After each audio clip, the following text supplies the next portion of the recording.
आज हम लोग पढ़ेंगे वैष्णव धर्म। वैष्णव धर्म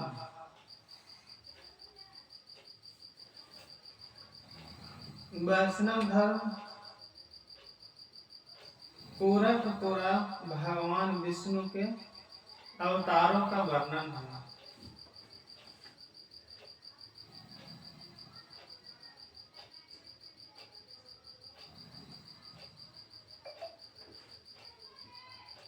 वैष्णव मत का उद्भव गुप्त काल में भगवान भागवत धर्म का अधिगृहित तथा अपने अंदर विलीन करने का कार्य प्रारंभ किया। विष्णु बहुत से स्थानीय देवताओं का सम्मिश्रण है। मैंने सम्मिश्रण का मतलब कभी आप लोग कैलेंडर में या फोटो में देखे होंगे या महाभारत में देखे होंगे विराट अवतार। वो कैलेंडर में पूरा 700 करोड़ देवता के चित्र सिर्फ विष्णु भगवान के विराट अवतार में देखने को मिलेगा। उसी को वैष्णव धर्म में कहा गया है कि बहुत से स्थानीय देवताओं का सम्मिश्रण है।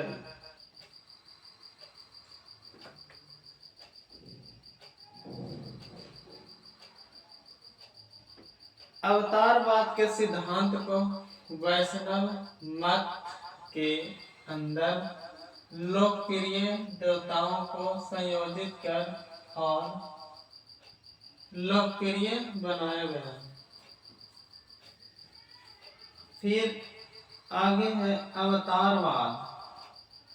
अवतारवाद का सिद्धांत क्या है? अवतारवाद को किस तरह से लोकप्रिय बनाया जाए, इस बात का उल्लेख किया गया है। वैष्णव धर्म मतलब कि भागवत धर्म। ना तो वैष्णव धर्म छोटा है और न भागवत धर्म। भागवत धर्म कहने का मतलब यह भागवत गीता। गीता कुछ है धार्मिक ग्रंथ है। भागवत ग्रंथ छोटा है ना, जिसको सिर्फ क्लास में वर्णन करके खत्म किया जाए। बहुत बड़ा विस्तार में है भागवत धर्म। भागवत धर्म का मतलब पूरा गीता, पूरा महाभारत, कृष्ण भगवान के जन्म से लेके मृत्यु तक की घटनाओं का वर्णन है उसको में भागवत गीता में या वैष्णव धर्म में। तो अभी हम लोग क्लास में सिर्फ मूल बातों को जानेंगे और जो फेमस टॉपिक है वो हम आपको बताएंगे, जिसका विकास भागवत धर्म से हुआ। वैष्णव धर्म का विकास भागवत धर्म से हुआ। भागवत संप्रदाय का सर्वोच्च देवता वासुदेव कृष्ण को माना गया, जिसके बाद में विष्णु के रूप में पहचाना गया। बताने की जरूरत ना है, आप लोग जानते हैं।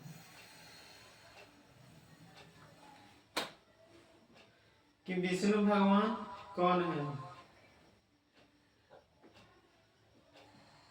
दक्षिण भारत तमिल भूमि में भागवत आंदोलन का प्रसार 12 अलवारों द्वारा किया गया। कहाँ? दक्षिण भारत में। भागवत संप्रदाय के प्रमुख तत्व भक्ति एवं अहिंसा है। आप लोग YouTube खोलिए, भागवत धर्म सर्च करिए, भागवत कथा कहने वाले बहुत से लोग हैं जो भागवत कथा करते हैं। भागवत कथा में कुछ ही सुनने को मिलेगा, आप लोग जाकर देख सकते हैं। भक्ति अहिंसा के मार्ग बताता है।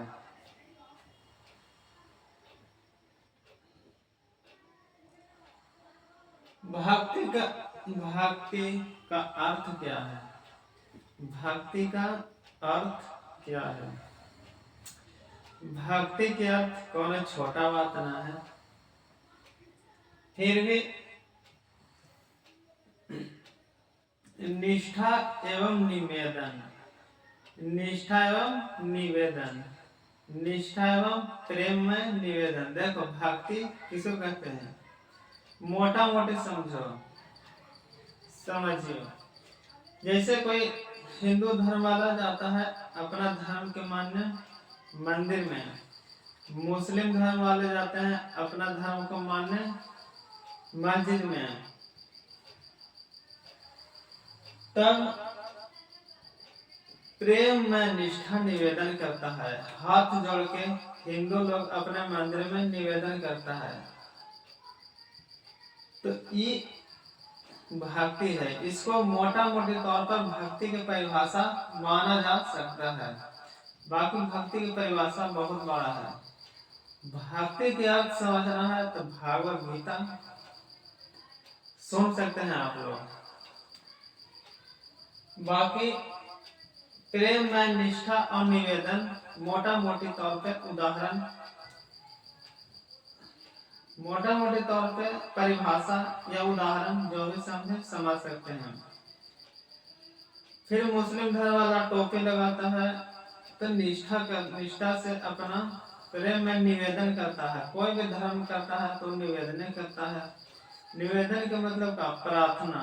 जैसे कोई बच्चा स्कूल में जाता है तब स्कूल में जाकर सबसे पहले उसको प्रार्थना किया जाता है, निवेदन किया जाता है कि निवेदन का मतलब का अपने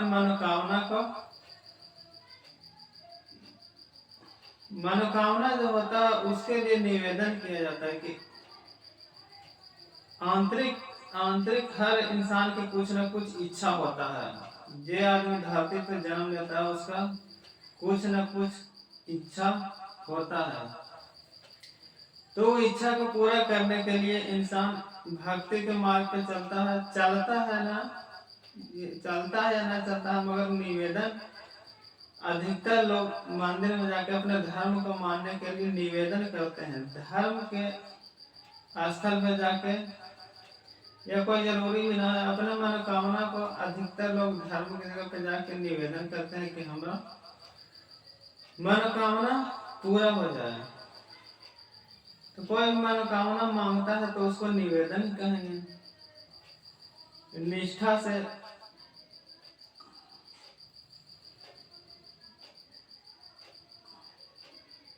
कभी धर्म के कोई सब आदमी, एक इंसान दूसरा इंसान का मजाक उड़ाता है, एक धर्म वाला दूसरा धर्म के मजाक उड़ाता है, मगर कोई भी आदमी अपना धर्म के कभी मजाक नहीं उड़ाएगा।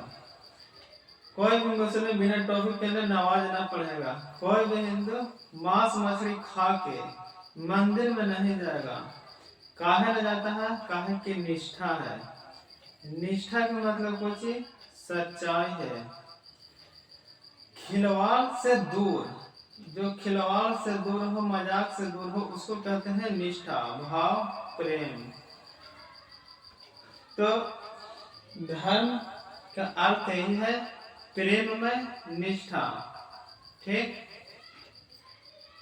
अहिंसा का अर्थ किसी जीव का वध करना नहीं होता है। जैसे कि धर्म में कई धर्म ऐसे भी हैं, हिंदू के या मुस्लिम के, जो हिंसा पर बल देता है। ऐसा बात ना है कि धर्म सिर्फ अहिंसा के मार्ग पर ही रहता है।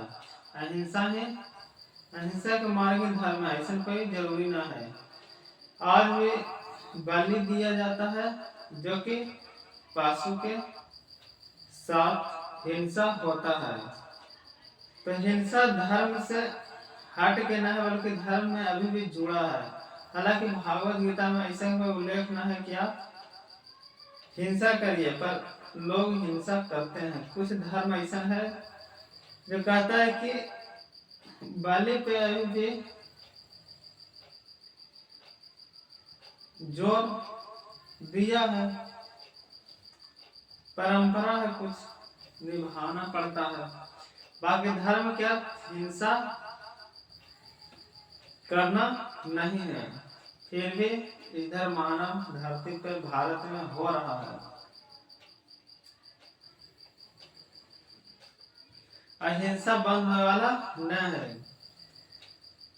अभी भी बहुत ऐसे देवी स्थान है, बहुत ऐसे देवता है जहाँ बलि पड़ता है, और धर्म भी हो रहा है, बलि भी पड़ रहा है, धर्म भी हो रहा है, जीव के साथ हिंसा हो रहा है। तो उसको धर्म कहेंगे या और कुछ कहेंगे। अब या मान्यता जो भी कह लीजिए। हालांकि इसको जो विद्वान लोग धार्मिक गुरु भारत के, उसको इस बात पे बल देना चाहिए। इसको रोकने के कोई उपाय तो ना है, पर इसको समझाना चाहिए आदमी को कि हिंसा काहे हो रहा है। हिंदू धर्म हो या मुस्लिम धर्म हो, हिंदू में भी देवी के ये कई देवताओं के पशु के बलि पड़ता है, और मुस्लिम में भी बकरीद में सरियाम बकरी काटता है, बकरा काटता है। हिंसा हो रहा है, पर धर्म गुरु इस पर कोई अपना मत नहीं देते हैं। पता न कहाँ नहीं देते हैं, मत देने से बचते हैं। तो भक्ति के अर्थ होता है अहिंसा नहीं करना, किसी जीव का वध नहीं करना। फिर वैष्णव धर्म के प्रवर्तक कृष्ण थे, भगवान कृष्ण, जो वृषण के वेले के थे। उनका निवास स्थान मथुरा था। देखो, कृष्ण भगवान के जन्म मथुरा में हुआ। कृष्ण भगवान के जन्म के पीछे बहुत बड़ा स्टोरी है, कम से कम 1 घंटा से लेकर 2 घंटा तक। कृष्ण भगवान के जन्म हुआ जेल में 12 बजे रात के। कृष्ण जन्माष्टमी आज भी हिंदू धर्म में 12 बजे रात के मनाया जाता है।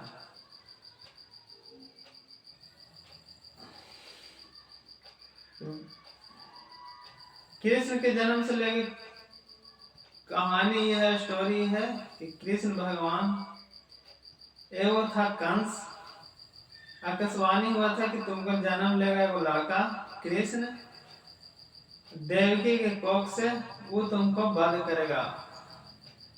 कंस इस बात के सुनकर देवकी के डाल दिए जेल में कि जब बच्चा जन्म होगा तो हमारे जेल में रहेगा, जेल में होगा बच्चा, जैसे बच्चा जन्म लेगा वैसे हम मार देंगे, हम ओकरे मार देंगे, तो वो हमारा कैसे मारेगा। लेकिन जब होनी है वो क्या रहता है, उसको कोई टाल नहीं सकता। तो वही हुआ, बच्चा पैदा लेवे और जाके कंसवा मार देवे। देवकी वसुदेव के दोनों के जेल में डाल दिया आकाशवाणी के बाद। फिर बच्चा पैदा होवे, कंस जाए और उन्हें मार देवे बच्चा के। फिर जाए, फिर बच्चा होवे, फिर जाए जेल में, फिर मार देवे। वो अपने राज में रख लेता दोनों के बंद करके। देवकी कंस के बहन था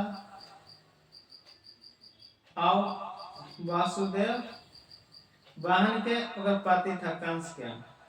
अब अपने बहन के बेटा को मार ले जाता था, 7 होकर मार दिया। 8वां में कृष्ण भगवान के जन्म हुआ, 7वां में कृष्ण भगवान का जन्म हुआ, फिर 8वां में एक बच्ची का जन्म हुआ। तो 7वां में जन्म हुआ 12 बजे रात के। तब आकाशवाणी हुआ कि बच्चा को उठाओ और ले जाओ। अब जहां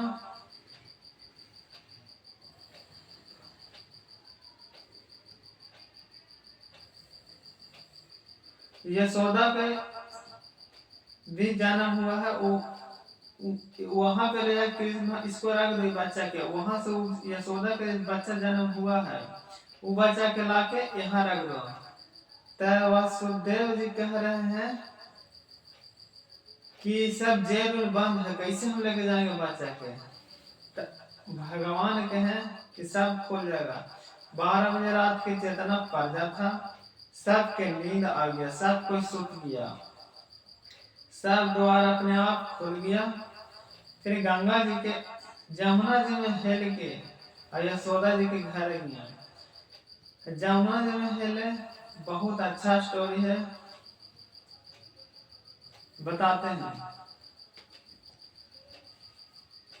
देखो जमुना जी में पूरा ठाठ बारिश हो रहा था, पूरा बारिश। और माथा पे ओढ़िया पे लेके वासुदेव जी कृष्ण भगवान के पार हो रहे थे जमुना जी। तो पूरा जमुना जी भगवान कृष्ण जा रहे हैं। गोड़ लगने के लिए लोग वहां पे गोड़ लगने के लिए जमुना जी ऊपर आने लगे धीरे-धीरे वासुदेव जी के डुबा वाला। आखिर यहाँ उड़िया पे कृष्ण भगवान है। यहाँ कब कैलेंडर में आप लोग देखे होंगे कि वासुदेव कृष्ण भगवान के ले ले, ऊपर से नाग छात्री दे ले, बारिश हो रहा था चलता नगवा निकल के छात्री देता है और पानिया यहाँ रहता है। पैरवा छुएला, भगवान के पैरवा छुएला, जमुना जी ऊपर आ रहे थे धीरे-धीरे, किसी तरह से पैर छू लो कृष्ण भगवान के, फिर छुएला मिलेगा कि ना मिलेगा। तो धीरे-धीरे पानी बढ़ता था, कृष्ण भगवान बचा थे तो देखे कि ये तो वासुदेव जी के हमारे पिताजी के डुबा ही देगा। वासुदेव जी तो पैरवा निकाल के नीचे ठेका देते हैं पनिया में, तो जमुना जी गोड़ लग के फिर धीरे-धीरे सूख जाते हैं। और फिर वहां जाके यशोदा के बगल में जो बच्चा लड़की बोल था उसको उठा के वापस ला के फिर वही जेल में आ जाते हैं। फिर सुबह सगरों हल्ला होता है कि वासुदेव देवकी के पुत्री जन्म लिया है। तो जाके के कंसवा उठा के से पटाखता है पत्थरों पर, तो लड़का छोटका बचिया उठ के और दुर्गा माता के अवतार में आ जाते हैं। अब बोलते हैं कि तुमको मारने वाला जन्म ले चुका है।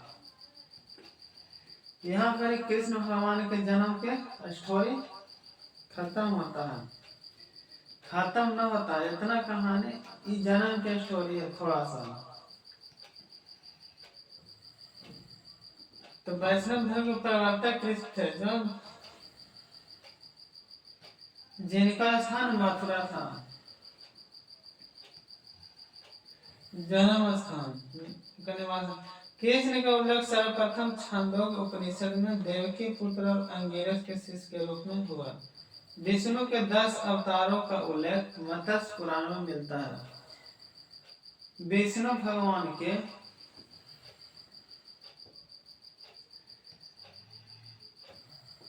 विष्णु भगवान 10 अवतार लिए थे, जिसको में से एक अवतार भगवान कृष्ण के बारे में है। तो आज हम लोग वैष्णव धर्म में वही पढ़ रहे हैं, सिर्फ भगवान कृष्ण के अवतार के बारे में। बाकी भगवान विष्णु 10 अवतार भी हैं। 10 को कौन कौन बताते हैं। पहला मत्स्य मछली के अवतार लिए, पहला मछली के अवतार। दूसरा कछुआ के अवतार,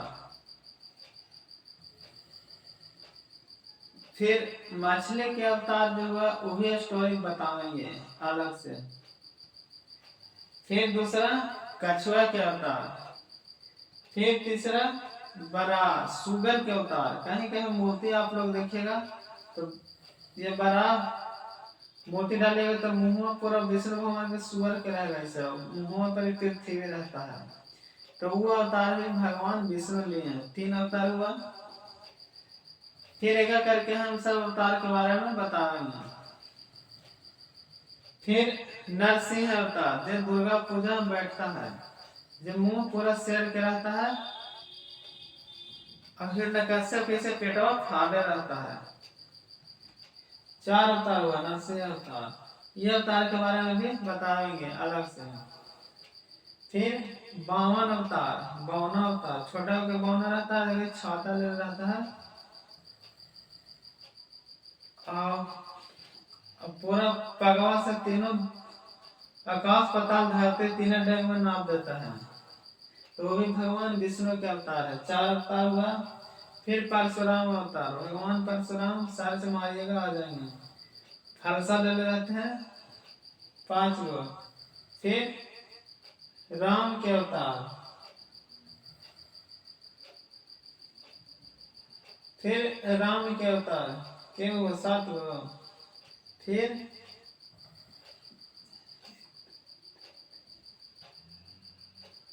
8 गो कृष्ण के अवतार, 8 गो। फिर राम के अवतार, राम के बारे में आप लोग जानते हैं। फिर कृष्ण के, फिर बुद्ध के। अब कलयुग में कल की अवतार होगा। अवतार का सर्वप्रथम उल्लेख भागवत गीता में मिलता है, ये भी हम बताएंगे। अब 52 अवतार के बारे में बताएंगे, मत्स्य अवतार के बारे में बताएंगे, पूर्व मैंने कछुआ अवतार के बारे में बताएंगे, और नरसिंह अवतार के बारे में भी बताएंगे, राम अवतार के बारे में बताएंगे, परशुराम के भी बताएंगे, 52 अवतार के बताएंगे, कृष्ण के अवतार के बारे में बताएंगे, बुद्ध के अवतार के बारे में बताएंगे, कल्कि के अवतार के बारे में अलग अलग क्लास में बताएंगे। वैष्णव धर्म में ईश्वर को प्राप्त करने के लिए सर्वाधिक महत्व भक्ति को दिया गया है। ईश्वर को प्राप्त करने के लिए सर्वाधिक महत्व किसको दिया गया है? भक्ति को। वैष्णव धर्म का सर्वाधिक विकास गुप्त काल में हुआ। वैष्णव धर्म का सर्वाधिक विकास गुप्त काल में हुआ। ये है वैष्णव धर्म। आप लोग कॉपी में लिखना चाहते हैं तो लिख सकते हैं।